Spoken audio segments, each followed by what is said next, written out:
Debt? Who's that? You know who that? I don't know her. Let's talk about some great debt tips. Not those typical tips, but some really good tips that you can use to get yourself out of debt quicker and more affordably, okay? Because I know that debt, especially after this trying year, okay, debt might have been on the rise, okay? In fact, it was. A lot of people lost their jobs. They had to kind of turn to their credit cards to make a decent living. Once that bad, trashy debt is out of the way, we can make space for the good debt. So stick around for all that and more. It's Crystal with the Cash Compass. All right, welcome back. I am here to teach you all the things that you should have been in school about money, but for whatever reason, they forgot to mention it. Please be sure to subscribe and hit that bell if you watch your money. We talk about everything from personal finance to investing into the economy. Let's get into it. So we all know that we should be writing down our debt, tracking it, right? But do you actually do that? And did you know that there's actually a way for you to do it without having to really lift much fingers? Mint is a website that I really like because they have so many different features, right? You can track your budget, and this is not sponsored, by the way, but you can track your budget on Mint. You can have savings goals on Mint, and you can actually link all of your accounts. I mean, they offer so many different accounts. I'm sure whatever you owe or own, whatever, it'll be on there, okay? So what I like doing is I like listing out all my different accounts. I list all my credit cards, all my, my checking and savings accounts, and I can track it all together. So I can see my net worth and I can see what's going on, if it's moving up or if it's moving down, right? And when I say you can put everything, like I literally even put I put my student loans on there and it itemizes it by the loan. So it's helpful, right? To say the least.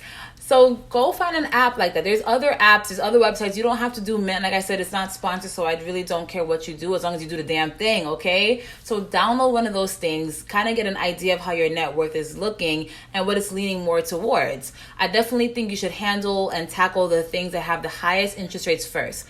A lot of people have a different outlook on this. It depends on the kind of person you are. If you're somebody who gets motivated by, like small wins or actually feeling like an accomplishment, then you should pay off the smaller balances first. When you pay off the smaller balance first, theoretically, it should take the quickest amount of time, right? You'll just kind of really focus your efforts into that one piece of debt, get that down, and then maybe if you had 4 accounts, now you only have 3 accounts. But if you're somebody who doesn't necessarily get inspiration or motivation off of that, then definitely tackle the highest interest rate first, because you're saving more money that way, guaranteed, if you tackle a higher interest rate versus a lower interest rate. So now we know how much we owe. Now we know if it's broken up between the house, the car, whatever. And now we've picked what we're going to actually pay off first, right? Why don't you ask to have your dates moved?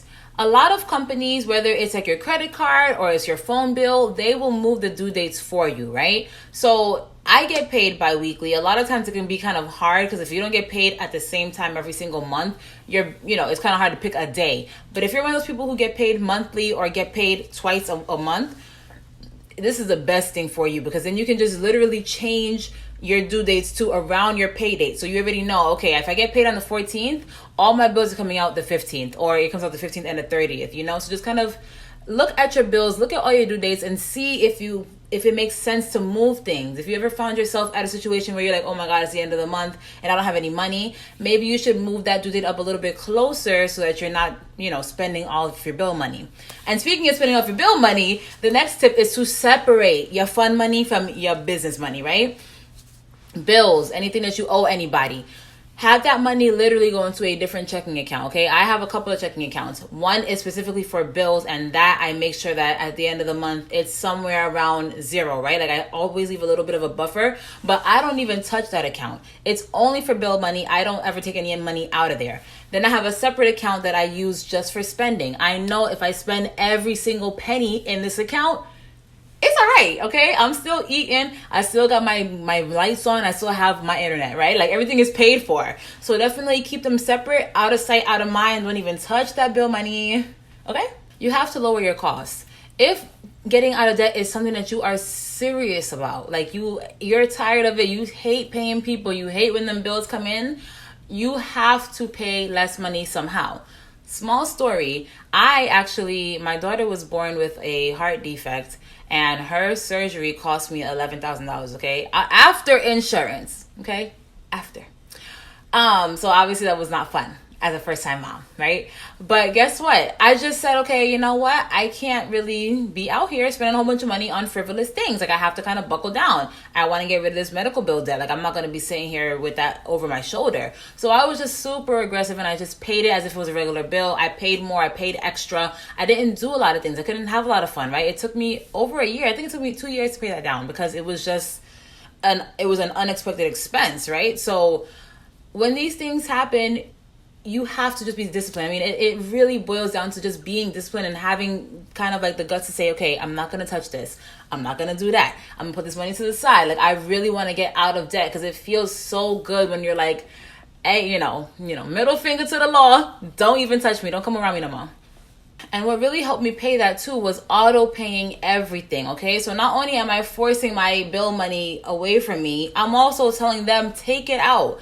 Yes, there's going to be situations potentially where they take out the wrong amount or something kind of goes wrong. Like, it's life. Things are going to go wrong, right? But I've had much more experiences of proper amounts being taken out. It's being taken out at the right time. My balance is reflecting the correct thing. I've had countless experiences of that and only like 1 or 2 experiences where auto pay went wrong, okay? So it's normally really, really good. And normally when they do mess up, they can correct that issue. So it's never a permanent, mess up.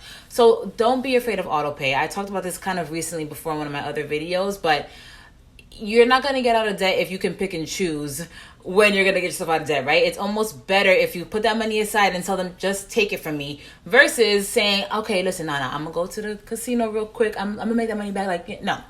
Don't do it. Trust me, it's not a good idea. Now, you're talking to somebody who has been in credit card debt, okay? I had quit my job and was living off my credit card for a few months when I had just got out of college. It's like a whole different video for a different story, right? But what made me feel really good was paying off one credit card and then saying, I am not spending any money on that credit card no more, okay? So pay it off, take it, throw it that way, and never look back again, okay? You want to make sure that that credit card is always at 0. So when you pay one off, be done with it. There was a point in time where you lived without that credit card, right? Because you didn't come born with the credit card. So you have to figure out, how can I reduce my expenses so that I can focus on paying my debt off and not become tempted to swipe it again? Consolidate your debt, okay? I have a video up here talking about consolidations, and I think also about balance transfers. So definitely check those things out. You will save money if you are consolidating your debt. Trust me. It might be a little bit harder in this kind of economic time we're in right now, but it's definitely should be easier than it was like back in March, where things were literally kind of falling off of a cliff. Now you're gonna be able to get better chances of talking to somebody, having them consolidate your debt and save you some money. So definitely look into balance transfers where you're getting a 0% fee. You don't want them to charge you any fees, and you don't want them to charge you any interest on that balance transfer, okay? Quick little tips. And for debt consolidation, you want to make sure that your overall interest rate is lower than what you're paying right now. You don't want to consolidate a whole bunch of 10% debt into a 20% loan. Like, that makes no sense, right? So you want to make sure that you're saving money. You don't want to just be reckless and just doing it just because, but you will actually, if you do it right, save money and be able to pay it down faster because you're not having so much of the money go to interest. That's all the tips that I have. If you guys have any tips that are really good that have helped you get out of debt, or maybe somebody that you know get out of debt, definitely drop it in the comments, because we are a community and we can all learn from each other. But that will do it. If you like this video, then please like this video and consider sharing with your friends. And if you have anything else going on, you know what to do. Go ahead and binge watch me. And until next time, keep your money up.